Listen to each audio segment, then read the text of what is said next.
ce shiur de Torah pour la réfoua chez les mains de tous les malades du Ram Israël. Tinok, Aharon, Lev Ben, je crois Ben Rivka. Eliyahu Ben Michel Rachel. Eliyahu Ben Michel Rachel. Naomi Réfoua Bat. chez les mains Naomi Bat. Simcha. Simcha, Yakout Bataziza. Laura Karsanti. Laura Laura Karsanti. Johanna Bat. Franck Moyal, Dina Franck Moyal. Dina Fresco. Kevin. Shlomo Ben.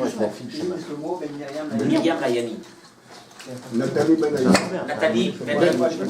Et pour l'Eilou Nishmat, l'Eilou Nishmat Azaken Akacher, Rabbi Meir Bar Rachel, l'Eilou Nishmato, Julo Tartour, Yehuda Tartour, Shmuel Ben Baron. Shmuel Ben Baron. Paracha de cette semaine, Parachat Acharemot et Kedoshim. La semaine dernière, nous avons eu deux parachas, Tazria et Metzora. La semaine d'avant, on a eu Parachat Shemini. Et cette semaine, on a encore deux parashiot, Parachat Acharemot et Parachat Kedoshim. Je voudrais faire un lien, parce qu'il s'impose, entre Parachat Acharemot et Parachat Shemini, que nous avons fait il y a 2 semaines. On va arriver à ça, Be'ezrat Hashem. Ce thème, nous l'avons abordé en partie en 2014, et on n'est pas revenu dessus, et je pense que c'est un yesod important, mais vraiment important pour notre vie à nous. On le verra, Be'ezrat Hashem, vers la fin du cours. Vaïdaber Hashem et Moshe. Hashem parla à Baruch Haba. Hashem parla à Moshe. Acharemot, après la mort. Shene Bene Aaron, des 2 enfants de Aaron. Bekorvatam Lifne Hashem, quand ils se sont approchés devant l'Éternel, Vayamutu, et ils sont morts. La Torah elle commence d'abord par nous rappeler la mort des 2 enfants de Aaron quand ils se sont approchés, Simon, de l'Éternel. Qu'est-ce qui s'est passé? On verra. Vayomer Hashem el Moshe. Hashem a dit à Moshe, dis à Aaron ton frère, Ve'al yavo bichol et la kodesh, mibet la parochet.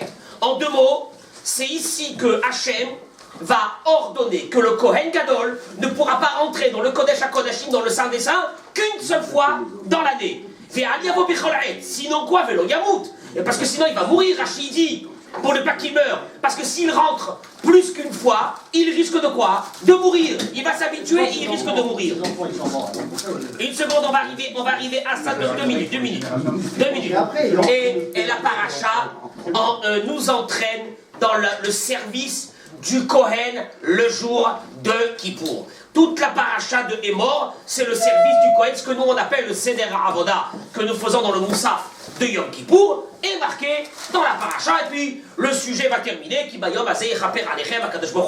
pardonner aux fautes des bénis Israël.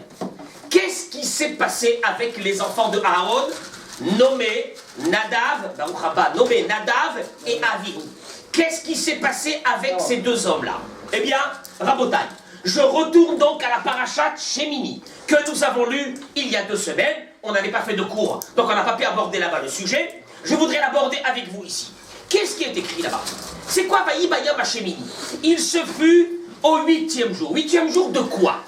Il faut savoir que je crois le 24, le 23 ou le 24, je ne me souviens pas, du mois de Hadar, le Mishkan a été érigé pour la première fois. Je remets l'image. On est à quel moment? 2e année de la sortie des bénis Israël d'Égypte. Ils ont préparé le Mishkan, ils l'ont monté. Le Midrash dit, ils le montaient tous les matins et ils le démontaient tous les soirs. Qui a fait le service pendant les 8 premiers jours de l'inauguration? Le Kohen Gadol, c'était Moshe Rabbeinu. Kohen Gadol. Et voilà que Dieu dit à Moshe, maintenant, à partir du 8e jour, eh bien, qui va être le Kohen Gadol? Nous le savons, c'est qui? Aaron à Kohen. D'ailleurs, il dit à Aaron de préparer les sacrifices qui vont permettre l'expiation des fautes du veau d'or, etc. C'est Aaron le premier qui va les faire ces sacrifices. C'était quand le 8e jour? Rosh Chodesh Nissan. On le sait, c'était le jour de Rosh Chodesh Nissan. Ils ont commencé à le construire quelques jours avant, et là on est au 8e jour. Le 8e jour, c'est le jour de Rosh Chodesh Nissan. Et là, la Torah, elle nous dit, alors, ce 8e jour, c'est pas simplement, Baruch Haba, ce 8e jour, c'est pas simplement un moment, simplement que Aaron à Cohen va prendre la place. c'était aussi, nous allons le voir, le Midrash, il dit la chose suivante. Le Midrash, il dit la chose suivante. Non, pardon, dans Masechet Ta'anit, page Kavav. Beyom Chatunato ou Beyom Simchat Libo. Le jour de son mariage et le jour de la joie de son cœur. Beyom Chatunato, la Gemara dit, c'est le jour du mariage, c'est le jour où on a reçu Matan Torah. Beyom Simchat Libo, c'est le jour où le Mishkan a été créé. Un moment d'une joie extraordinaire pour Akadosh Baruch Hu. D'ailleurs, et après je reprends, d'ailleurs, messieurs, le Midrash dans Bamidbar Rabbah, Parasha Yud Gimel, le Midrash il dit Bayom Harishon, on sait que c'est marqué la première fois Bayom Harishon, le Nasi qui est venu et qui va faire le sacrifice. Bayom Harishon, le premier jour. Il dit le Midrash c'est quoi? Amar Rabbi Shmuel Baraba. Maou Bayom Harishon, qu'est-ce que ça veut dire Bayom Harishon, le premier jour? Il dit Minayom Harishon, il dit le Midrash, depuis le premier jour, chez Barak Kadosh Baruch Hu Ta'ala, messieurs écoutez bien, que Dieu a créé le monde. Nit'ave Eladur im Beriyotav Betartonim. Il attendait le moment où il allait venir vivre avec nous. Depuis le début de la création du monde. D'ailleurs, le Midrash il dit, le premier jour de la création, il n'est pas marqué David, Vaïarev, Vaïboker, Yom Rishon, Vaïarev, Vaïboker, il n'est pas écrit, ce fut le soir, ce fut le matin, le premier jour. Il est écrit Yom Echad, jour 1. Et le Midrash il dit, pourtant dans les autres jours c'est marqué Yom Hasheni, deuxième jour, troisième jour. Parce que pour Dieu le premier jour n'est pas terminé. Quand est-ce que le premier jour va être terminé? C'est au moment où il va descendre, où sa Shekhina, son esprit va descendre dans le Mishkan. On a appelé ça comment? Bayom Harishon. Donc c'est un moment exceptionnel. D'ailleurs, le Midrash ramène, je le fais rapidement, dans le Yalkut Shimoni, Parashat Pekoudé, le Midrash il dit, regarde un peu le miracle qu'il y avait. 600 000 personnes se sont retrouvées dans 25 mètres Nun Hama, 25 mètres carrés du Khatser, comme on l'appelle, de la cour du Mishkan.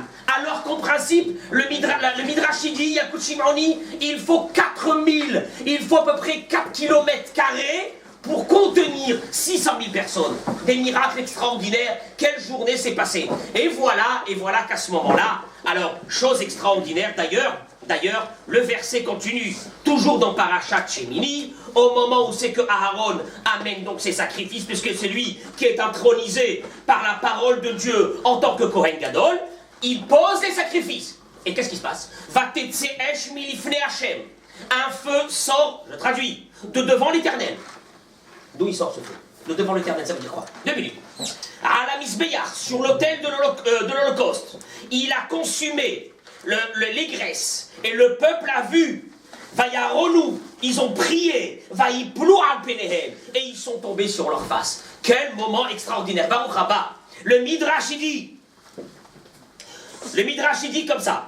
Ota ha'esh sheyarda min hashamayim. Nous parlons ici d'un feu qui est descendu du ciel. La seule fois, les bénis Israël, ils sont en train de voir un feu qui descend, une colonne de feu, qui descend du ciel. Shakar ba'aretz, il dit le Midrash, dans Pirkei des Rabbi Eliezer, Perek Nun Gimel. Il est descendu sur la terre. Velo chazra limkoma. C'est pas qu'il est descendu, il a brûlé, et hop, il est remonté. Il est resté sur la terre. Et là, il te dit, Nichnesa leohel moed. Ce feu est rentré dans la tente d'assignation. Vekol la korbanot, shayou, makrivim, Israël bamidbar, haïta yotzet veochelet otam. 40 ans. Les bénis Israël, ils faisaient des sacrifices. Pendant 40 ans, le feu qu'on avait, énergie renouvelable, ça bouge pas, ça reste, il est là. Le feu d'Akadosh Baruch Hu, il est là, et il continue à consumer tous les sacrifices pendant 40 ans. Vehi ha'esh she'achla le'adat Korah. Au moment où il y a eu l'assemblée de Korah, qui ont fait leur balagan, il est écrit Vatetseesh milifne Hashem. Il y a un feu qui est sorti, qui les a consumés. D'où il est sorti ce feu? Du Ohel Moed, il était là-bas. Le feu était là-bas, il bougeait pas. Ve'en Adam, alors ça c'est étrange, j'ai pas de traduction sur ça, mais en tout cas il termine le Midrash, il dit Ve'en Adam niftar mina olam. Un homme ne quitte pas ce monde. Ad she'avor alav meota esh. Il voit passer devant lui ce feu. Je sais pas qu'est-ce que ça veut dire, mais en tout cas ce feu est encore là. Il est là, il a consumé les sacrifices pendant 40 ans, ce feu qui est descendu au moment de l'inauguration du Mishkan. Et là, la Torah nous raconte la suite de l'histoire. C'est quoi la suite de l'histoire? Toujours dans Parashat Shemini, parce qu'on va revenir de là à Parashat Acharemot. Le Midrash dit, Vaikru bene Aharon Nadav Avihu Ishmartato.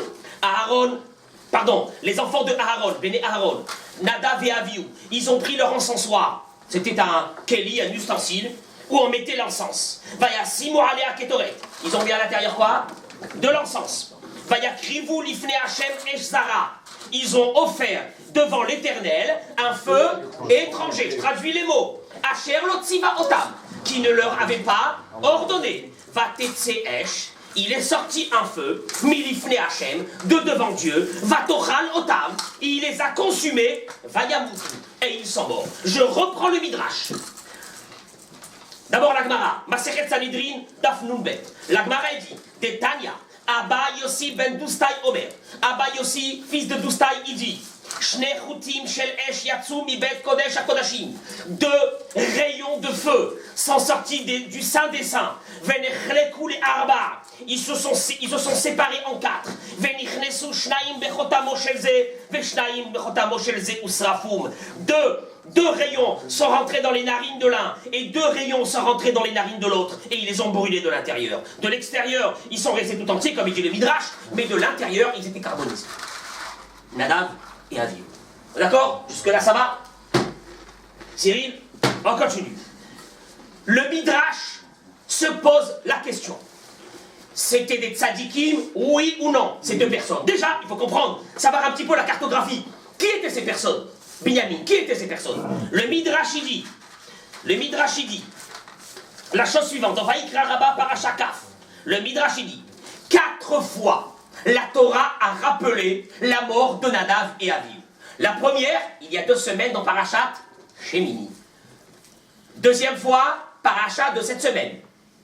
3e fois, Parashat Bamidbar. 4e fois, Parashat Pinchas. Et le Midrash, il dit... Amar Rabbi Elazar Amodai. Rabbi Elazar Amodai dit, viens et regarde combien la mort des enfants de Aaron, elle est précieuse devant Akadosh Baruch Hu. Chez Kol Makom, chez Maskir Mitatan, Maskir Sohanam. À chaque endroit où il est écrit que Nadav et Avihu sont morts, il est écrit la raison de la mort. Pourquoi? Bekor Vatam, pardon, parce que, non, pardon, c'est pas ça. Parce qu'il est écrit, oui, Beakrivam Esh Zara. Parce qu'ils ont offert un feu étranger. Chaque fois, 4 fois, Amos, la Torah, elle nous a dit la mort des enfants de Aaron, je répète, il y a 2 semaines, il y a 7 semaines, il y a dans quelques semaines dans Parashat Bamidbar, et il y a dans peut-être quelques mois dans Parashat Pinchas. Et dans les 4 fois, la Torah, elle te dit pourquoi? Parce qu'ils ont offert un feu étranger. Pourquoi est-ce qu'on a oublié? David, pourquoi faire la Torah se répète? 4 fois la raison. Pourquoi la Torah elle a besoin de répéter? Il vient le Midrash et il dit, L'Ehodiacha, c'est pour t'annoncer. Chez Yehe Pitron Peleba Yarola. Laurent, afin que personne dans le monde ne puisse dire une chose. Que quoi? Ma'asim et Kukalim Ayub et Adam. C'est parce qu'au fait, ils avaient fait d'autres bêtises. Cachés. C'est pour cela qu'ils sont morts. Surtout que tu ne penses pas à une chose pareille. Pourquoi ils sont morts? Une seule chose. Un feu étranger. Ils ont fait rentrer un feu étranger. Même pas ce que ça veut dire, un feu étranger, on va le voir. Ils ont fait rentrer un feu étranger. Et la Torah te le répète 4 fois. Pour te dire, attention, on parle ici de très grandes tzadikim. La seule faute qu'ils avaient, c'était quoi? D'avoir fait rentrer un feu étranger. Jusque-là, vous me suivez? C'est bien? Je continue. On le voit, hein. On le voit. D'ailleurs, le Midrash dans Vaïkra Rabba Parashakaf, il dit la chose suivante. Vayamot Nadav Avihu Lifne Hashem. Le verset il dit que Nadav et Avihu sont morts devant Hashem. Rabbi Simon il dit 2 fois dans la Torah il est écrit Lifne Hashem. Ils sont morts devant Dieu. Où il est écrit?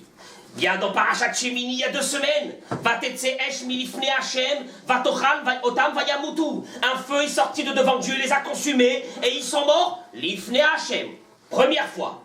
Parashat Shemini, il est écrit qu'ils sont morts devant Dieu. Dans Parashat Bamidbar, Binyamin, dans quelques semaines, il est écrit encore qu'ils sont morts devant Dieu. Et il continue le Midrash et il dit, et il y a une troisième fois. C'est dans le livre de Divrei Hayamim, des prophètes. Là-bas, on relate toute l'histoire des bénis Israël, mais là-bas, il y a un changement. Il est écrit là-bas, Vayamot Nadav Avihu, est mort Nadav et Avihu, Lifne Aharon Avihem, devant Aharon, leur père. Il dit le Midrash, Baruch Haba, il dit le Midrash, je ne comprends pas.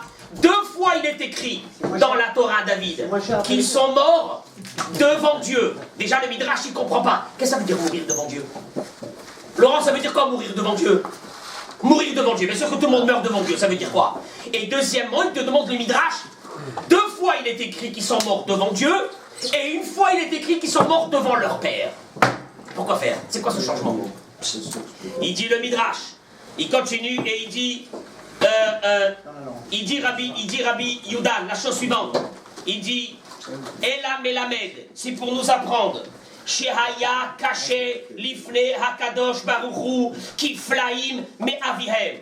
Il dit le Midrash, la mort de Nadav et Avihu était doublement douloureuse pour Dieu que leur père. Vous vous rendez compte ce que je viens de dire?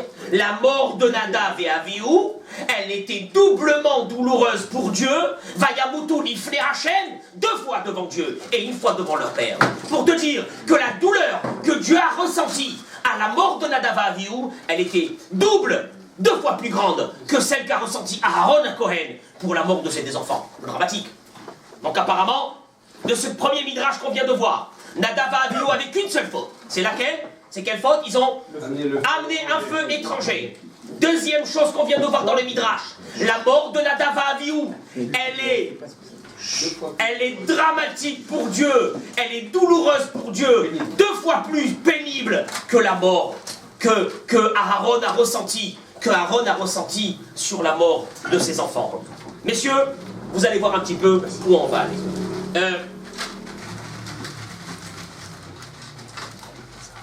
Mais, Rabotai, je ne comprends pas. Le Midrash, dans Vaïkra, Rabba, Parashachaf, le Midrash ramène quelles ont été les fautes de Nadav et Avihu. Vous vous rappelez de quelques-unes? C'est quoi les fautes? Merci. Il n'était pas marié. Bienvenue à notre ami Laurent David Koskas. Baruch Haba, Beshem Hashem. Qui nous amène tous en Israël avec une Bien. Et merci pour le... Toda Rabba. Toda Rabba. Rabbi Lévi, il dit, le Midrash, messieurs, écoutez bien, énumération des fautes qu'ont trouvées nos sages, nos maîtres de la Torah sur Nadav et Avihu. Regardez. Première, il dit Rabbi Lévi, Bishvil Arba'at Varim Metu Bene Aaron. 4 choses. Pour 4 choses sont morts les enfants de Aaron. Et il commence. Ils sont rentrés à l'intérieur du Mishkan ivrognes. Ils avaient bu des ivrognes. Sous, première. Deuxième. Ils sont rentrés vers le service alors qu'il leur manquait le méril, le manteau que les Kohanim devaient avoir. Troisième. Il continue le Midrash. Ils sont rentrés à l'intérieur sans se laver les pieds et les mains. Avec quoi? Vous vous rappelez avec quoi? Avec le kiyour, Hazak Binyamin. Abba Hanin, il ramène le 4e. Il n'était pas marié. 4 raisons. Mais le Midrash il continue, c'est gênant. Le Midrash il continue, il dit Melamed, nous apprenons Simon, Shayou Moshe Aaron Olchim Techila. Mais ça, c'est ça le feu étranger? Attendez, parce qu'on comprend rien là, comprend rien. Il a raison Simon, on comprend rien. Il a raison, apparemment c'est un gros ici. Il a pris dans la main, à peine il a pris dans la main, il a déjà posé une bonne question. Avant le cours, c'est le grec. Non, c'est parce qu'il y a le cœur, Le Midrash, il continue, il dit mais la Metchayu Moshe Aaron Merachim, Techila. Là, ça là, alors, on a dit première. Qu'est-ce que c'est? Parce que ils sont rentrés ivrognes. Deuxième, ils sont rentrés sans se laver les pieds et les mains pour se purifier. Troisième, ils sont rentrés sans le manteau. Mais la 4e, Béhémet, elle commence à nous gêner. Il dit le Midrash, Moshe et Aaron marchaient. Qui marchait derrière eux? Nadav et Avihu. Hiérarchie. Hiérarchie. Nadav et Avihu étaient très grands. pouvez pas- Et derrière eux, Simon, les 70 anciens, et après tout le peuple d'Israël. Et il disait quand il marchait, il disait, Matai shene zekenim alalu metim. Quand est-ce que vont mourir ces deux vieillards? Ve'anu nohagim shrara ala tzibur. Et c'est nous qui allons nous occuper du peuple d'Israël. Rabbi Yehuda il dit, Befihem amru et zé. Ils l'ont dit, ils l'ont vraiment dit. Alors que Rabbi Pinchas, il est plus mitigé. Rabbi Pinchas, il dit, Belibam hirheru. Ils ont pensé. Mais dans les deux cas, ça commence à vous faire un gros dossier. Ivrogne, sans le manteau, sans se laver les pieds et les mains, sans se marier, célibataire. Et le cinquième, c'est de dire quand est-ce que ces deux vieillards vont partir et que nous, on va prendre leur place. Là, ça commence à devenir vraiment sérieux. Ouais, tu ne peux pas leur dire pourquoi tu rentres comme ça, pourquoi tu fais ça, le monter. Ça va s'emboîter. Alors Simon, ça va, ce que vous demandez maintenant, ça va s'emboîter dans une question terrible. Ce que vous dites, ça va s'emboîter dans une question terrible. Il vient le natif de Vologine. Écoutez Rabotai, Rav Naftali Tzvi Yehuda Berlin. Et il pose une question terrible. Il dit, je ne comprends pas. Le Midrash est venu nous dire, Laurent, que leur seule faute, c'est quoi? On l'a répété 4 fois. Esh Zara. Esh Zara, Esh Zara, il n'y avait que ça. Et attention, si tu cherches autre chose, il n'y en a pas. Comment nos sages se sont permis de, je sais pas moi, je sais quoi, c'est comme comment on dit, chercher à quelqu'un, on lui cherche des poux, lui chercher des poux. La Torah, le pire c'est que la Torah elle te dit, Laurent, qu'est-ce que te dit la Torah? Behakrivam Esh Zara, ils ont fait rentrer un feu étranger. Point barre, je sais pas moi. Moshe Rabbeinu il est venu, il a frappé sur le rocher. L'histoire est terminée. Est-ce qu'on est parti chercher, il y a encore d'autres choses là-dessus, derrière?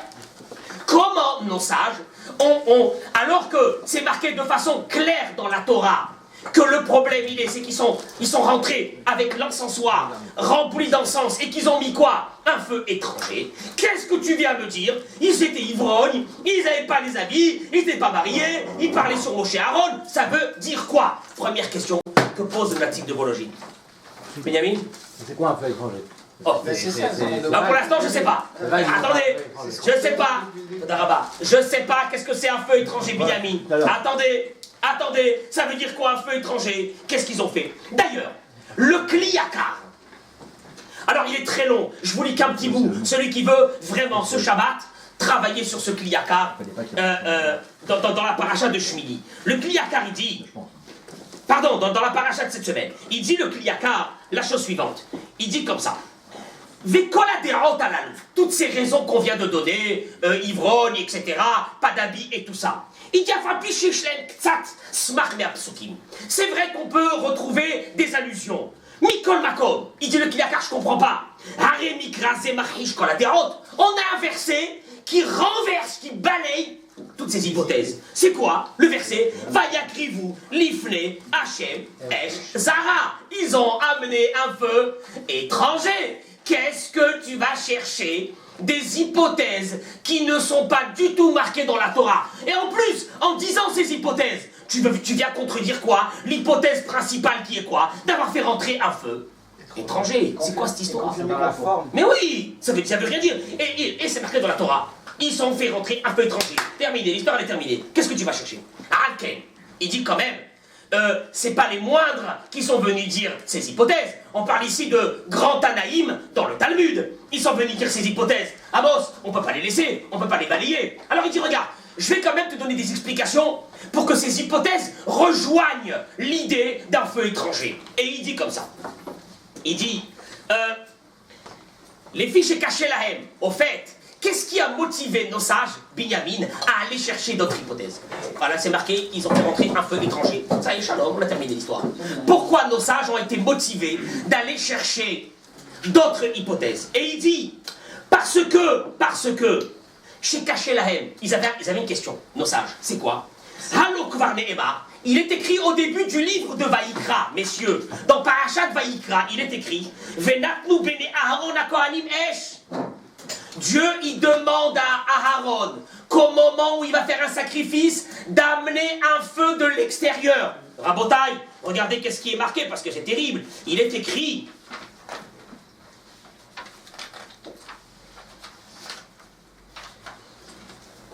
juste la référence. Regardez qu'est-ce qui est écrit. Voilà. Venatnu bene Aaron à Kohen, Parashat Vaïkra. Ils mettront les enfants de Aaron à Kohen, du feu sur l'autel. Rachi y ramène. Venatnu Esh, ils mettront du feu, bien que le feu descende du ciel. Miami, c'est un commandement positif d'apporter du feu ordinaire. Il y a une mitzvah d'apporter du feu. Donc s'il y a une mitzvah d'apporter du feu, Laurent, quelle a été leur faute? Voilà la question qu'avaient nos sages. Vu que c'est marqué dans la Torah qu'il y a une mitzvah d'apporter du feu de l'extérieur, et là ils ont apporté maintenant quoi? Du feu de l'extérieur. Où est leur faute?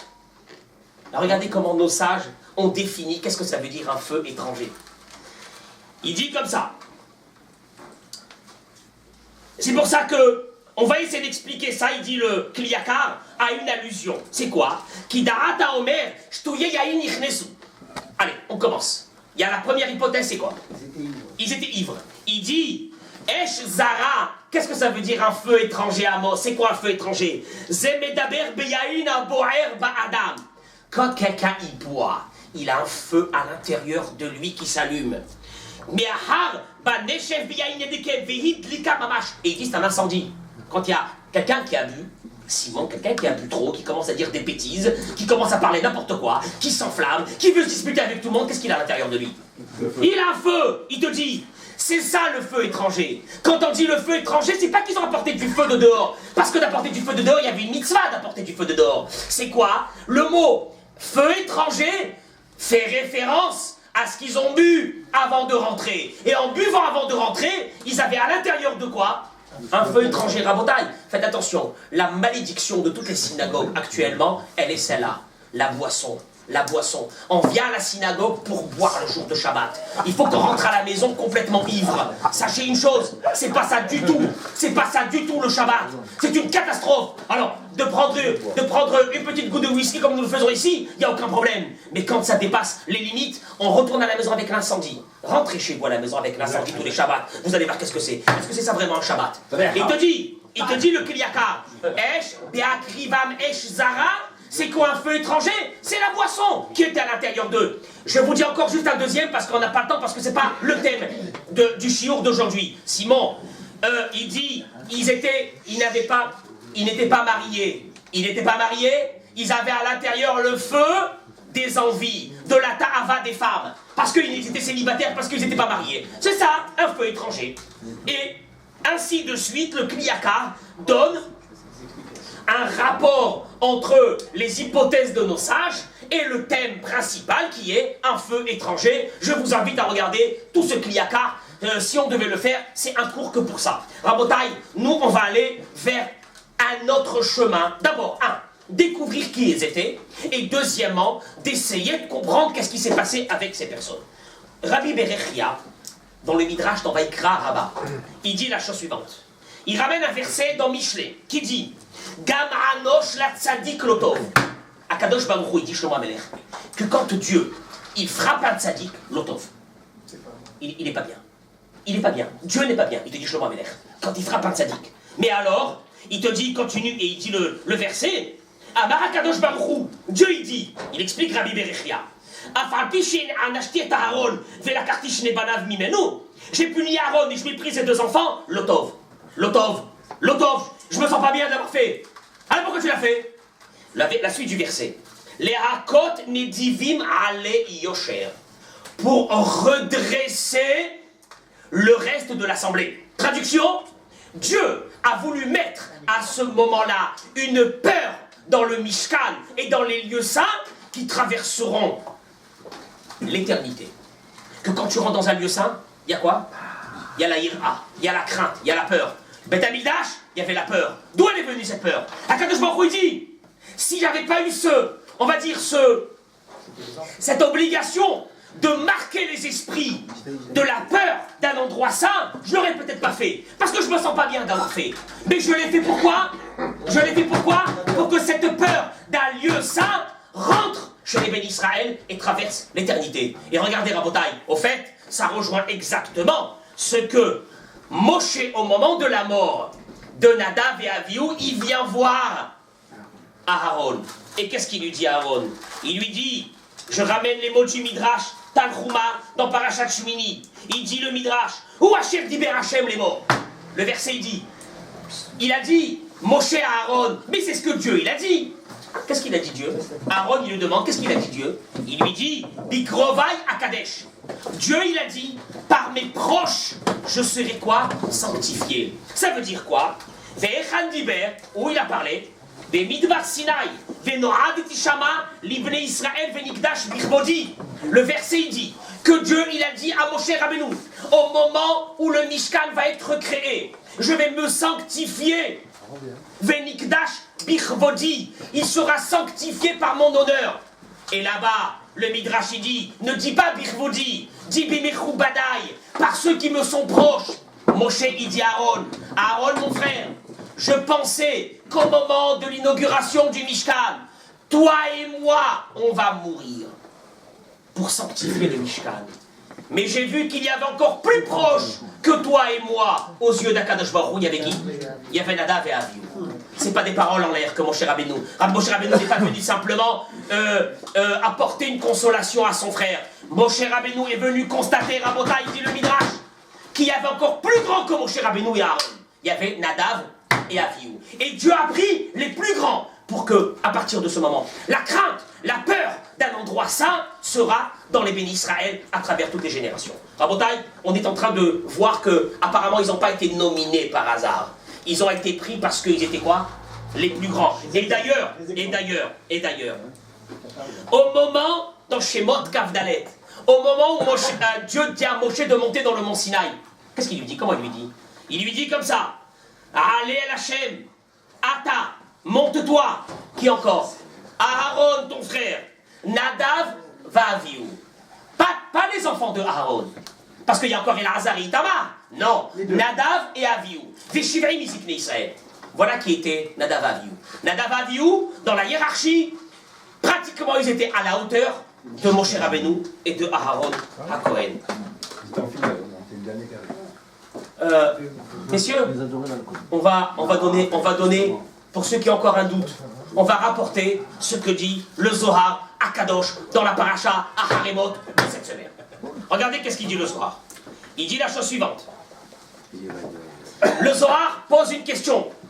Vous savez, messieurs, que la paracha à Haremot que nous allons lire ce Shabbat, nous la lisons le jour de Kippour. Le Zohar demande, pourquoi est-ce qu'on lit cette paracha? Ça s'est passé quand? Ça s'est passé quand?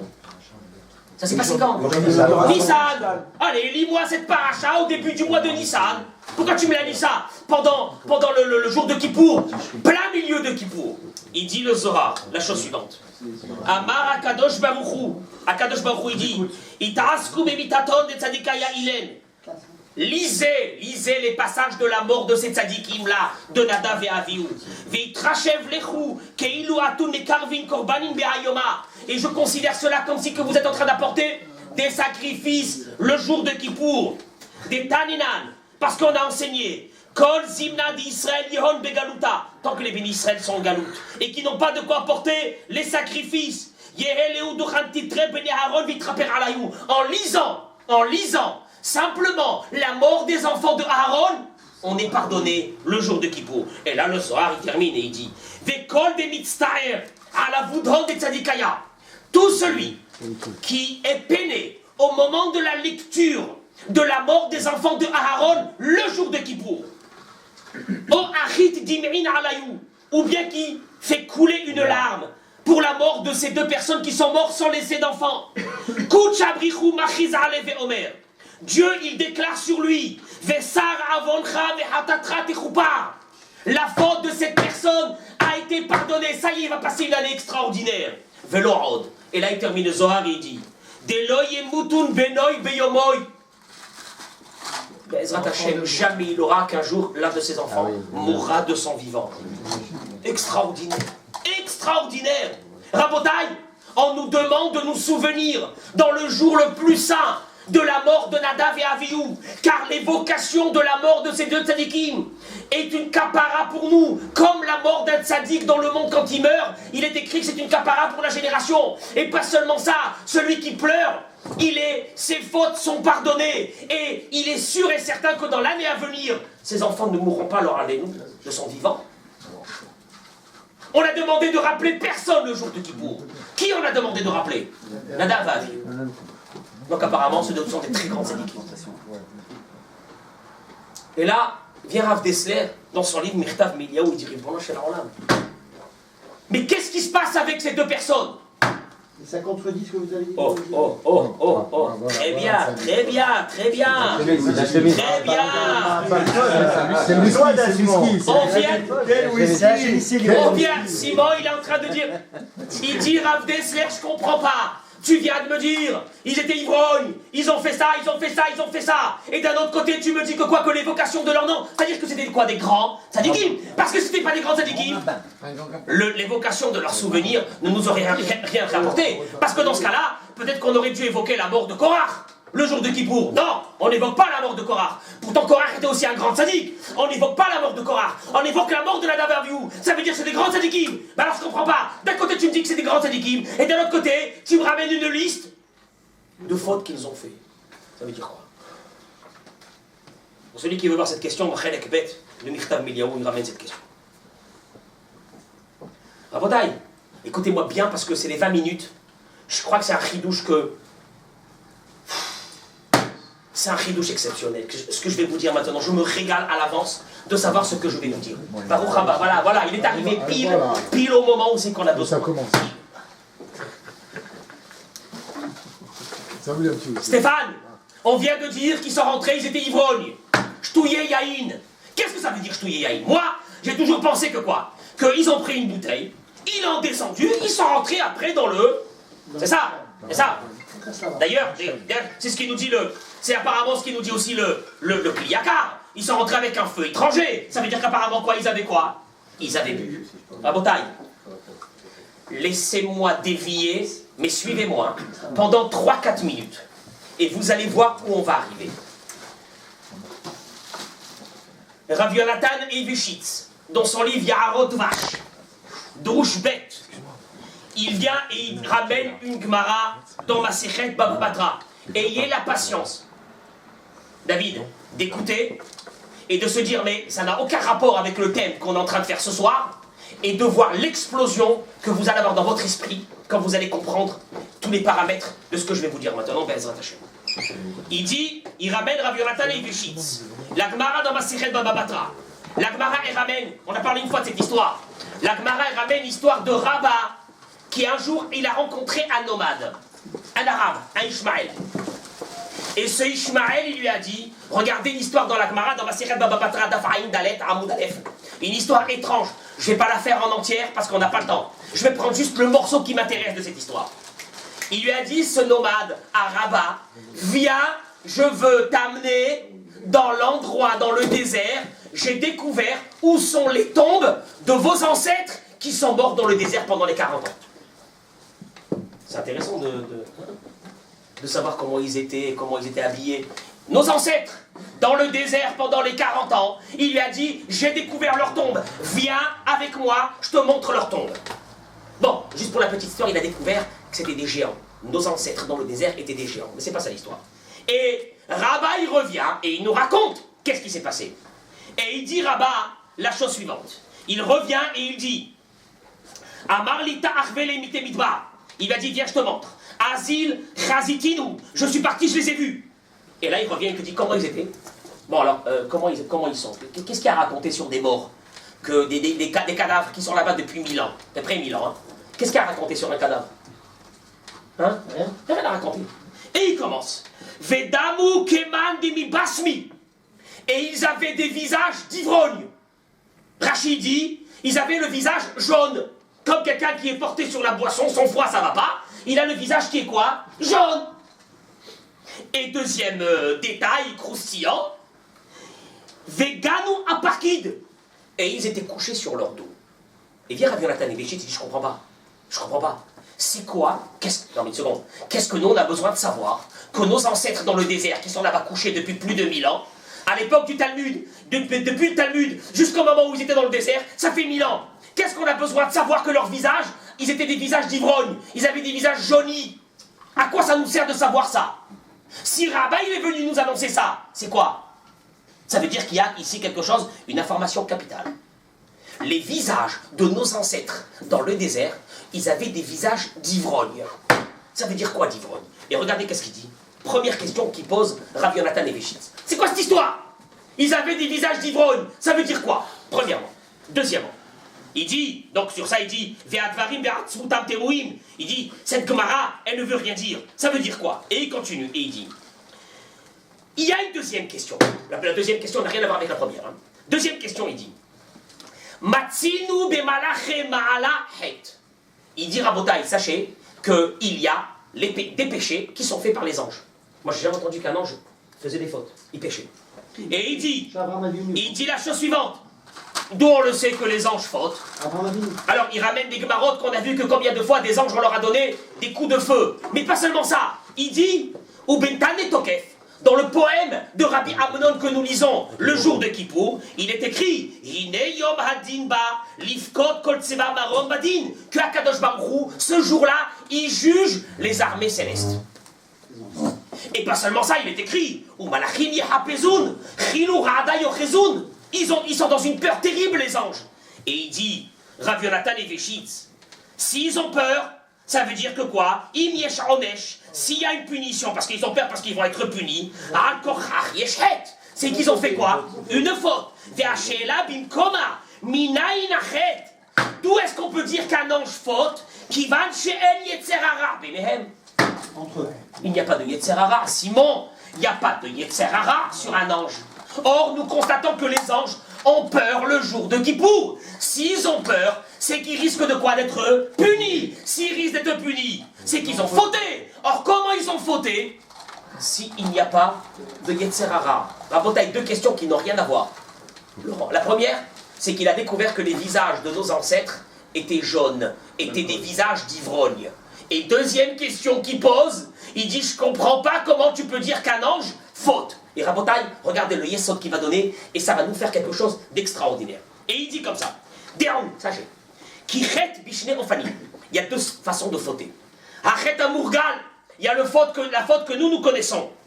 Chemda, Ta'ava, Hevlea Olamazé, ce sont les envies, ce sont les bêtises que nous faisons, ce sont les choses que nous détournons notre chemin d'Akadosh Baruch Hu. On appelle ça comment? On appelle ça une faute. Mais il dit Rabotai, il y a une deuxième faute. C'est quoi la deuxième faute? Vehu liyot kol cheshkam. Ça c'est la faute des anges. Laurent, vous savez c'est quoi la faute des anges? Qu'est-ce qu'ils font? Ils font une faute. Il y a un péché. C'est quoi le péché des anges? Regardez qu'est-ce qu'il dit. Vehu liyot kol cheshkam. Vetachlit shlemutam. Lehasik velirot marot haelokim. Ou mekom kevodo. Les anges, David, ils ont envie, ils aspirent à se rapprocher de Dieu. Or, il dit, chaque ange, il y a les Ophanim, il y a les Séraphim, il y a les Chayot HaKodesh. Chaque ange est autorisé à se rapprocher du trône céleste. Et les autres, avec le temps, ils vont accéder à des niveaux et monter vers Dieu. Or, leur Yetzerara, un paradoxe, hein, si on peut appeler, il te dit, c'est quoi le Yetzerara d'un ange? C'est quoi la faute d'un ange? C'est de vouloir monter et être propulsé devant Dieu alors qu'ils n'ont pas encore quoi? Alors qu'ils n'ont pas atteint, le niveau, la force d'arriver. Et il te dit, c'est sur ça que quoi? Que les anges, ils ont peur et qu'ils ont fauté. Et il te dit, c'est ça la faute des anges. Et c'est sur ça qu'ils ont leur punition. Voilà, ça y est, ça commence à rentrer. Et c'est ça, la faute de Nadav Va'avihu. Quoi? Une seconde.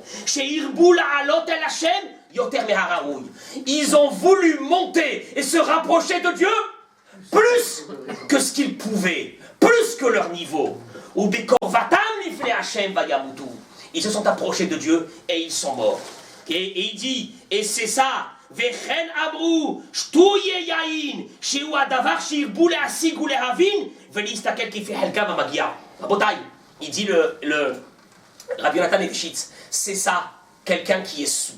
Ça veut dire quoi, quelqu'un qui est sourd? Regardez Rabotai, où on est en train d'arriver. On est en train de découvrir, Laurent, que Nadav et Avihu ont essayé d'arriver à un niveau et de se rapprocher de Dieu alors qu'ils n'avaient pas ce niveau. Ça nous amène à quoi? Rabotaï. C'est avec ça qu'on peut seulement comprendre ce que dit Orach Chaim Akadosh. Il dit Orach Chaim Akadosh, Zechuto Yagen Alenu, Amen, la chose suivante. Il dit Orach Chaim Akadosh, regardez, Bekor Vatam Lifne Hashem. Qu'est-ce que ça veut dire? Ils sont approchés de Dieu. Il dit Orach Chaim Akadosh, Shenit Karvu Lifne Ora Elyon. Ils se sont approchés de la lumière suprême. Biglan Chibat HaKodesh Hayta Lahem. Parce qu'ils étaient attirés vers la sainteté, vers la pureté. Ou Bazem et tout. C'est leur enthousiasme qui... Et c'est pour ça qu'ils sont morts. Quoi? Et il dit la chose suivante. Vezehu sod mitat aneshika. Il dit le Orach Chaim Akadosh. Écoutez bien Rabotai. Il dit Orach Chaim Akadosh. C'est ça ce qu'on appelle le baiser de la mort des tzadikim. Il dit que les tzadikim, Dieu il vient et il s'approche d'eux et il leur prend leur neshama. Et il dit, ils sont morts de cette façon, Nadava Avihu. Mais alors quelle est la différence entre les autres tzadikim et Nadava Avihu? Et il dit la chose suivante. Haneshika, la différence elle est, chez tzadikim haneshika mitkarevet lahem. Les tzadikim, c'est la lumière de Dieu, c'est l'esprit d'Hachem, c'est la shrina qui s'approche des tzadikim. Parce qu'ils ont travaillé pour arriver à ça. Donc il y a Dieu qui va s'approcher d'eux. Veiluhem, alors que eux, ils se sont approchés de Dieu. C'est pas Dieu qui s'est approché d'eux. Rabotai, qu'est-ce que ça veut dire ça? Et il dit, le Orach Chaim Akadosh, Shehagam shayu margishim bimitatam. Ils savaient qu'ils allaient mourir en rentrant. Ils n'ont pas pu s'en empêcher. Ça veut dire quoi? Qu'est-ce qu'on est en train de dire ici? Rabotai, écoutez bien ce que je vais vous dire dans les quelques minutes qui restent ici. Il te dit Orach Chaim Akadosh, ils savaient qu'ils allaient mourir. Mais ils ne pouvaient pas s'en empêcher de s'approcher de Dieu. Et pourquoi ils allaient mourir? Parce qu'ils n'avaient pas le niveau. Ils avaient la volonté. Ils étaient dans une inspiration de se rapprocher de Dieu le maximum. Mais pour se rapprocher de Dieu, il faut avoir quoi? Le niveau. Et ce niveau, ils ne l'avaient pas. Et ils savaient qu'ils allaient mourir. Mais ils ne pouvaient pas faire autrement. Rabotai, je vais vous donner un exemple. Chaque mois, il y a des gens qui vont au Tibet pour monter dans l'Everest, dans l'Himalaya. Ces gens-là, ils savent qu'ils vont mourir. Une grande partie d'eux. Et si tu leur demandes pourquoi tu y vas, qu'est-ce qu'ils te répondent? Tu ne peux pas comprendre qu'est-ce que c'est l'ivresse des hauteurs. Tu ne peux pas comprendre. Il te dit Orach Chaim Akadosh, c'est une chose que personne ne peut comprendre. Qu'est-ce que ça veut dire être attiré vers Dieu? Vous voulez savoir qu'est-ce que c'est et que c'est concret cette chose-là? La Gemara est dit dans Masechet Yoma, au temps du deuxième Beth Amikdash, il a duré 400 ans, le deuxième Beth Amikdash. Il y a eu plus de 300 Kohanim, Gedolim. Et le Midrash, il dit, la majeure partie, ils n'ont pas terminé leur année. Ils sont morts dans l'année. Ça veut dire quoi? Ils rentraient dans le Kodesh HaKodashim, qu'est-ce qui se passait? Ils mouraient. Ils n'arrivaient pas. Ils n'arrivaient pas. Ils n'arrivaient pas. Mais ils n'arrivaient pas. Qu'est-ce que tu vas faire? Tu vas mourir. Pourquoi tu deviens Kohen Gadol? Je suis attiré. J'ai envie de mon vivant, ressentir qu'est-ce que c'est l'amour de Dieu, d'être à côté de lui, que même si je sais que je vais mourir, je ne peux pas faire autrement. Plus de 300 Kohanim Gedolim sont morts en moins de 300 ans. Et d'ailleurs, la Gemara dit, c'est Urshov, calcul, Kol Echad Ve'echad le Hotsi Shenato. Il n'y en a pas un qui a terminé son année. Il n'y a pas un qui a terminé son année, ils sont tous morts. Il te dit, Rav Yonatan Levishitz, je reviens à lui. Qu'est-ce que ça veut dire, Shtouye Yaïm? Qu'est-ce que ça veut dire boire du vin, Laurent? Ça veut dire quoi, boire du vin? Nous, on a pensé qu'ils avaient bu du vin. Regardez, Rabotai, qu'est-ce que ça veut dire boire du vin? Il dit Rav Yonatan Levishitz, il y a deux sortes de personnes. Il y en a une qui va travailler comme mon cher Rabbeinu pour accéder à l'esprit de Dieu et à être proche de Dieu. Celui-là, il a déjà des épaules assez fortes pour être en contact avec Dieu et ne pas mourir. Il y a une deuxième personne, c'est celle qui veut accéder à des sommets sans travail. Vous savez comment ça se passe? Prenez deux personnes, messieurs, prenez deux personnes. Ils ont des soucis, ils ont des problèmes à la maison avec leur femme. Il y en a un, il va travailler, il va faire des efforts, il va se tuer, ça va durer des mois, ça va durer des années, et à la fin le problème il est réglé, et il va vivre une vie de bonheur. Il y a le deuxième, il ne veut pas affronter les problèmes, qu'est-ce qu'il va faire?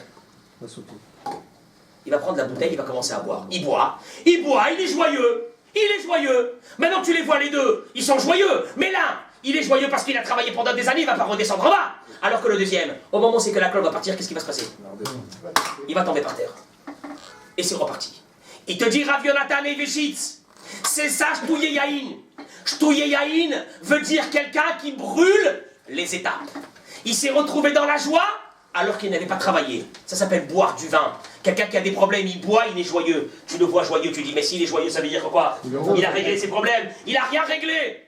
Il va retomber. Alors qu'est-ce que tu fais? Eh ben c'est comme ça, j'ai pas la force de faire quelque chose. Je bois et je me sens joyeux. Rabotaille. Il te dit, Rav Yonatan Eveshitz, nos ancêtres, il te dit, Rabat, j'ai vu leurs visages, ils avaient des visages de quoi? Des visages d'ivrogne. Ça veut dire quoi? Eux aussi, ils sont arrivés, quelques semaines après, ils se sont retrouvés devant quoi? Le mont Sinaï. Qu'est-ce qu'ils ont vu tout de suite? Akadosh Baruch Hu. Mais il n'y a pas eu le travail qui a été fait, qui devait être fait en amont. Il n'y avait pas ce travail. Et donc ces gens-là, à un moment donné, ils sont retombés, parce qu'ils ne pouvaient pas, mais ils avaient leur visage qui était dirigé vers Dieu.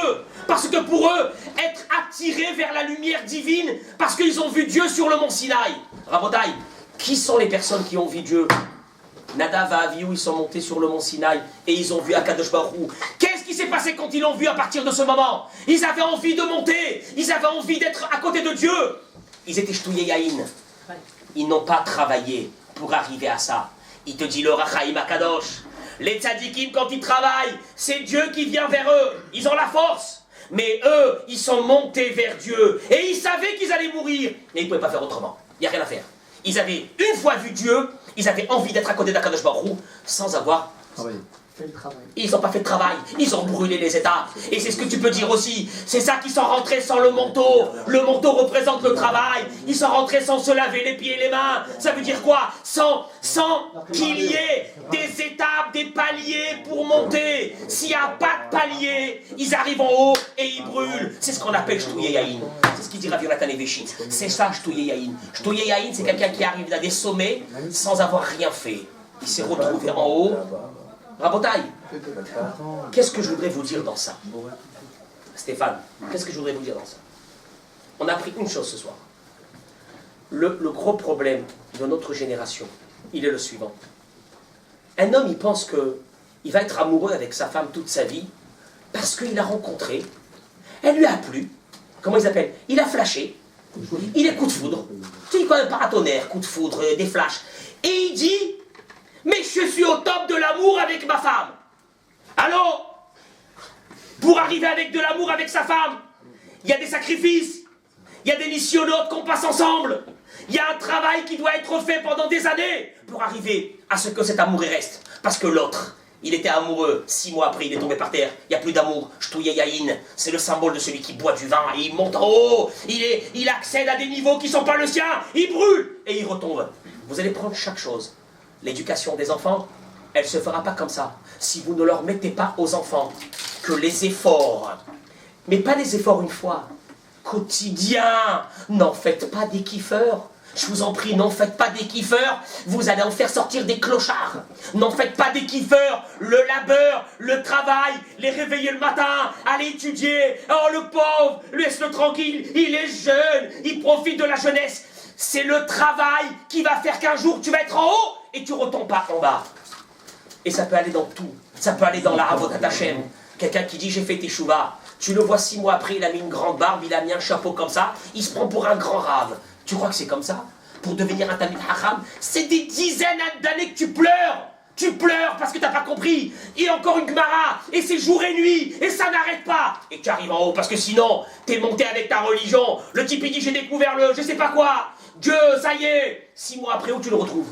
Où tu le retrouves? Il est retombé, c'est fini. Rabotage, je peux rajouter une chose. Mais c'est très simple. Les gens, ils pensent que la Aliyah, c'est quoi? Partir avec un peu de fric et se retrouver dans un café à Tel Aviv. Ils sont tous en train de tomber. Pourquoi? Parce que la Aliyah, elle ne peut passer que par une chose.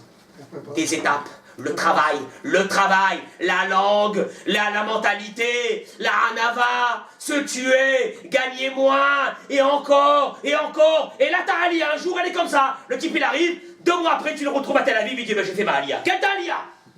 Quelle ta Aliyah? Il brûle les étapes.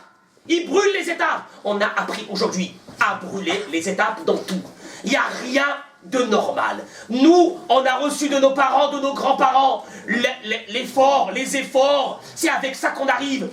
Rabotai, une richesse. Une richesse. Et je termine avec ça.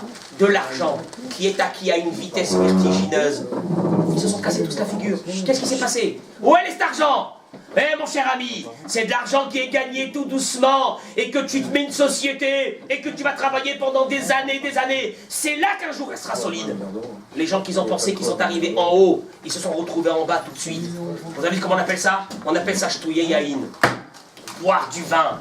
Boire du vin veut dire brûler les étapes. Nada va aviou. Ils savaient qu'ils allaient mourir. C'était des grands tzadikim. Ils avaient vu Dieu sur le mont Sinaï. Ils avaient envie de monter.